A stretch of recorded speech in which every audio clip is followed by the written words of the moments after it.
Não esmagará a cana quebrada, nem apagará o pavio que fumega, até que faça vencedor o juízo. Mateus 12, 20. A cana esmagada ele não quebrará, o pavio fumegante ele não apagará. Note o que é afirmado primeiro que tudo, e então deixe-me dizer que Jesus quer dizer bem mais do que o que ele diz. Primeiro de tudo, o que ele diz? Ele diz claramente o suficiente que ele não vai quebrar a cana esmagada. Há uma cana esmagada diante de mim, um pobre filho de Deus sob um profundo senso de pecado. Parece como se o chicote da lei nunca fosse parar. Ele continua, lesh, lesh, lesh. E ainda que você diga, Senhor, pare, me dê uma suspensão temporária do castigo, ainda desce a cruel tira de couro, lesh, lesh, lesh. Você sente os seus pecados. Ah, eu sei que você está dizendo nesta manhã, se Deus continuar com isso por mais um pouco, meu coração vai estourar, eu vou perecer em desesperança, estou quase enlouquecido pelo meu pecado, se à noite eu me deito, não posso dormir, parece como se fantasmas estivessem no quarto, fantasmas dos meus pecados, e quando eu acordo no meio da noite, eu vejo um negror da morte me olhando e dizendo, você é minha presa, eu terei você, enquanto o inferno atrás parece queimar. Ah, pobre cana esmagada, ele não te quebrará, a condenação será muito grande, será grande o suficiente para te derreter e para te fazer ir aos seus pés, aos pés de Jesus, mas não será grande o suficiente para quebrar o seu coração inteiramente, tanto que você devesse ter morrido. Você nunca será levado à loucura, mas você será libertado, sairá do fogo, pobre cana esmagada, e não será quebrada.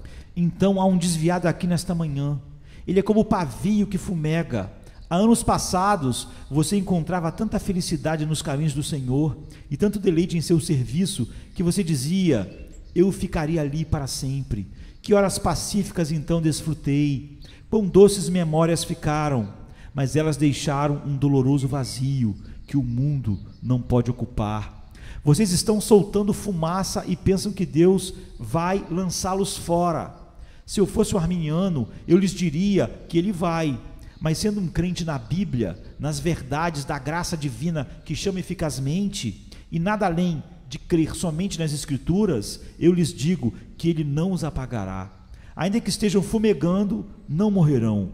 Sejam quais tenham sido os seus crimes, o Senhor diz, voltai-vos desviados, filhos dos homens, porque eu terei misericórdia de vós. Se você é um eleito de Deus, a chama nunca se apagará. Ele não os lançará fora. Pobre Efraim, apenas volte para ele. Ele não te desprezará, ainda que vocês tenham mergulhado na lama e no pó, ainda que você tenha se coberto da cabeça aos pés de depravação. Volte, pobre pródigo, volte, volte, teu pai te chama. Preste atenção, pobre desviado, venha de uma vez para aquele cujos braços estão prontos para te receber. O texto diz que ele não vai apagar, nem vai quebrar, mas encoberto existe mais do que enxergamos à primeira vista. Quando Jesus diz que ele não vai quebrar, ele quer dizer mais do que isso. Ele quer dizer, eu tomarei aquela pobre cana esmagada, vou plantá-la firmemente junto aos rios de águas e, milagre dos milagres, farei ela crescer e se tornar uma árvore cuja folha não embranquecerá. Eu a aguarei a todo momento, eu a vigiarei, nela haverá frutos celestiais. Manterei os pássaros predadores longe dela, mas as aves do céu, os doces canários do paraíso, farão suas habitações nos seus galhos.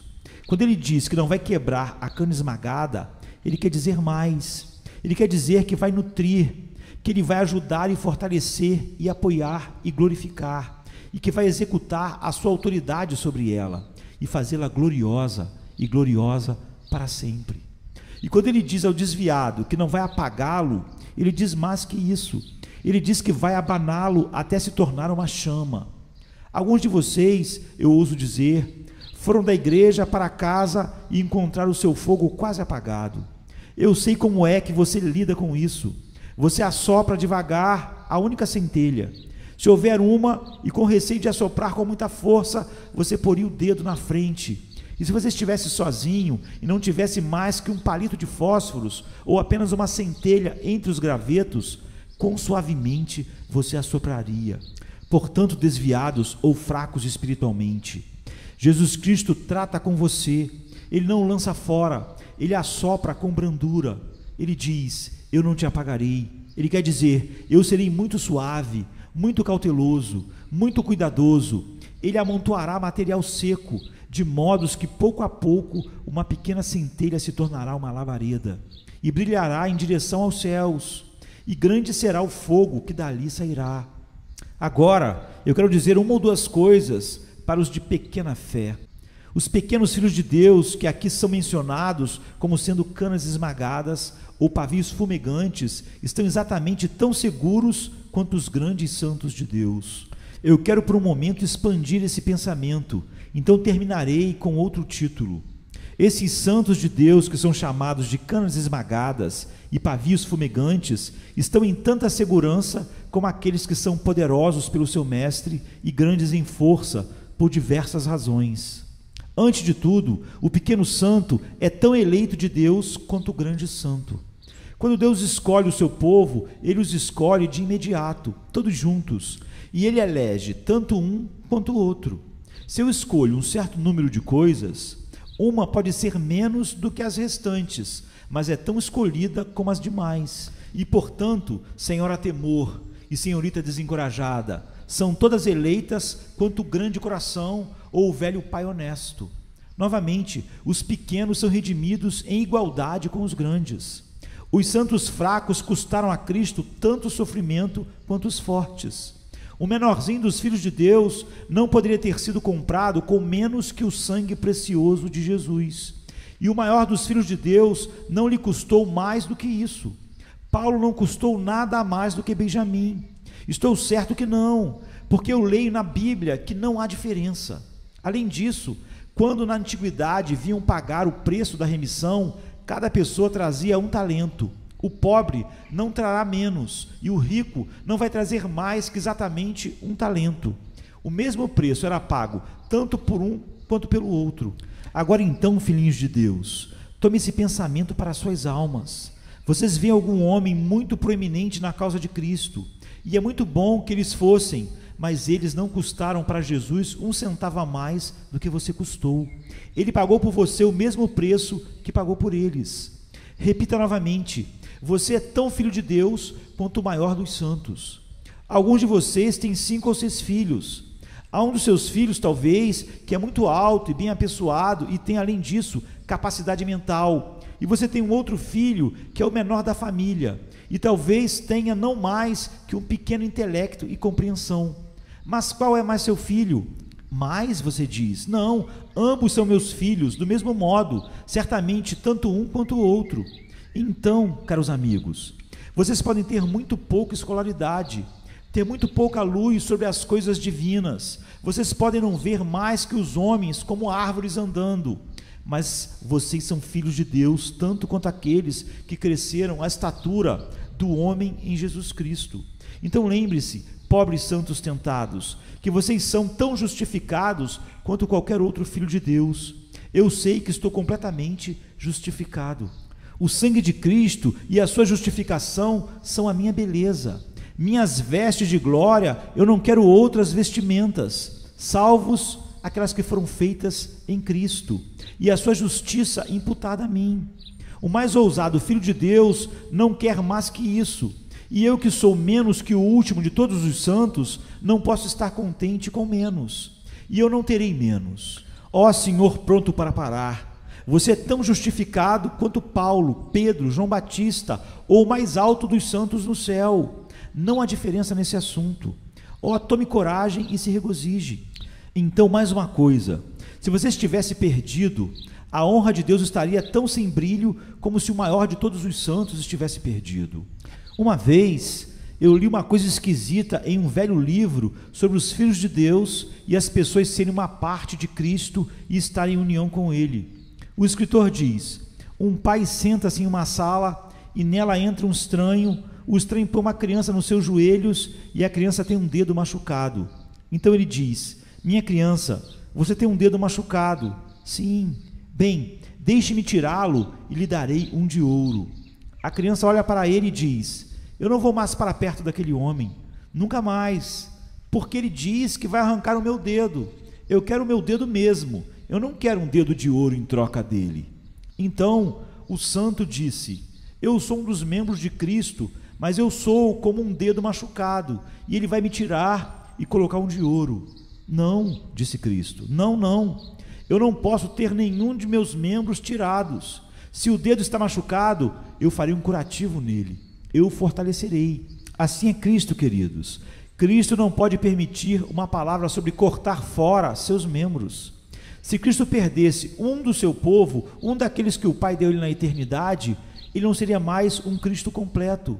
Se o menor dos seus filhos pudesse ser lançado fora, iria faltar a Cristo uma parte da sua plenitude. Sim, Cristo estaria incompleto sem a sua igreja completa. Se um dos seus filhos tiver que se perder, seria melhor que fosse um dos grandes do que um pequeno.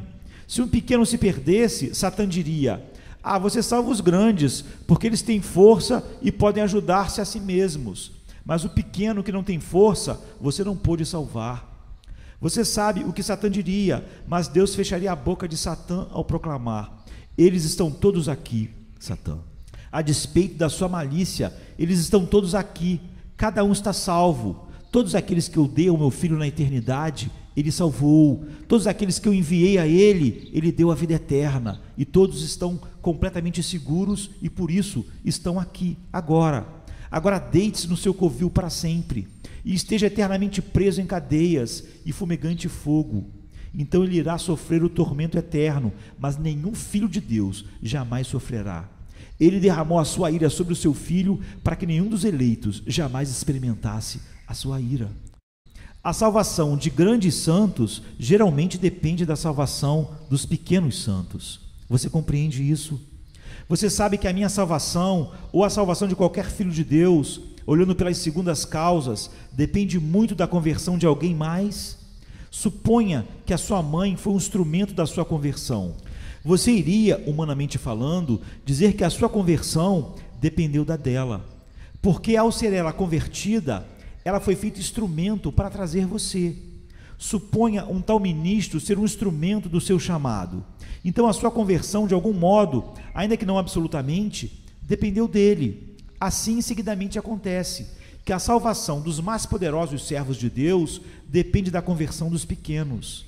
Existe uma mãe pobre, ninguém nunca soube nada sobre ela. Ela vai à casa de Deus, seu nome não está nos jornais ou qualquer outro lugar. Ela ensina seu filho e, ao fazer isso, ao ensiná-lo no temor do Senhor, ela ora por aquele menino.